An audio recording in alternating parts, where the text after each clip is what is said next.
Pernah nggak sih Anda kepikiran apa jangan-jangan dunia batin kita, pikiran dan keyakinan kita itu punya kekuatan buat membentuk realitas di sekitar kita?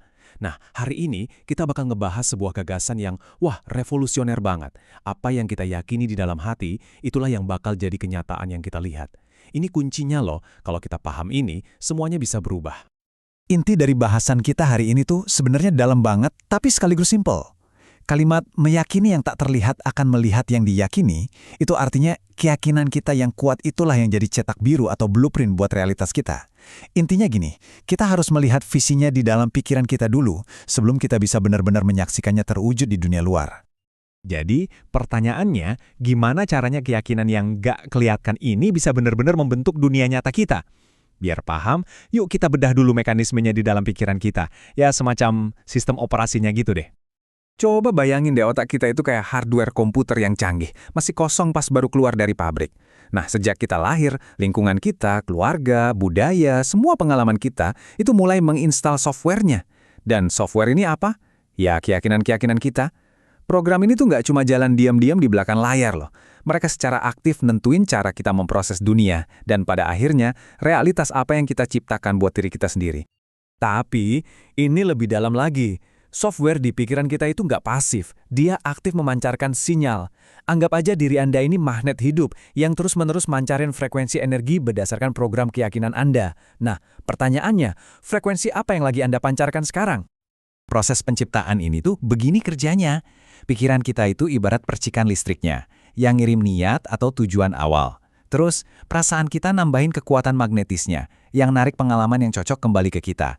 Jadi waktu pikiran dan perasaan kita sejalan, mereka menciptakan sinyal elektromagnetik yang kuat banget, yang akhirnya membentuk dunia kita sesuai hukum tarik-menarik. Oke, ini bukan cuma teori abstrak yang keren loh. Yuk kita lihat gimana sistem operasi internal ini bekerja di dua area paling penting dalam hidup kita, keuangan dan kesehatan. Disinilah teori jadi kenyataan yang kita jalani tiap hari. Kita mulai dari uang ya. Coba jujur sama diri sendiri. Apa sih keyakinan Anda yang paling dalam tentang uang? Apakah uang itu sumber stres, susah dicari, atau uang itu sesuatu yang mengalir dengan mudah? Jawaban Anda itu jauh lebih penting dari yang Anda bayangkan, karena itulah yang membentuk realitas finansial Anda.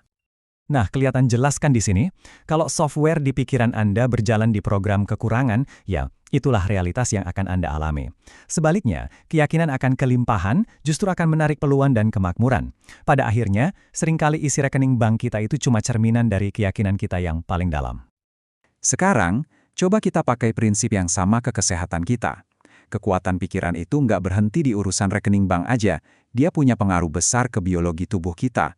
Apa yang sebenarnya Anda yakini tentang kemampuan tubuh Anda untuk jadi sehat? Di sini kita bisa lihat dua realitas yang beda banget, lahir dari dua sistem keyakinan yang berbeda juga.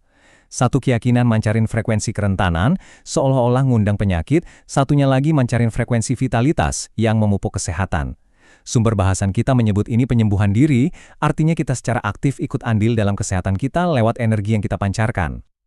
Oke, sekarang kita melangkah lebih jauh dari sekedar positive thinking. Sumber bahasan kita ini membawa kita lebih dalam ke ranah spiritual, membedakan antara dua level keyakinan yang sangat berbeda, yaitu antara asumsi belaka dan keyakinan yang sudah menjadi pengetahuan. Level pertama itu iman. Ini adalah langkah awal yang penting banget loh, memilih untuk percaya pada sesuatu yang belum bisa Anda lihat atau sentuh. Ibaratnya, ini adalah tindakan menanam benih keyakinan di pikiran sebelum akarnya tumbuh di dunia nyata Anda. Tapi tujuan akhirnya adalah isbatul yakin, sebuah kepastian yang bisa disaksikan. Disinilah keyakinan berubah jadi pengetahuan. Anda nggak lagi berharap atau berasumsi. Anda sekarang melihat dengan mata kepala sendiri manifestasi dari apa yang dulu cuma ada dalam iman. Di titik ini, keraguan hilang sama sekali. Dan ini membawa kita ke sebuah peringatan penting. Apa yang terjadi kalau kita nggak pernah beranjak dari langkah pertama tadi? Kalau kita terjebak di level iman tanpa mencapai kepastian, kita menempatkan diri kita dalam kondisi yang berbahaya.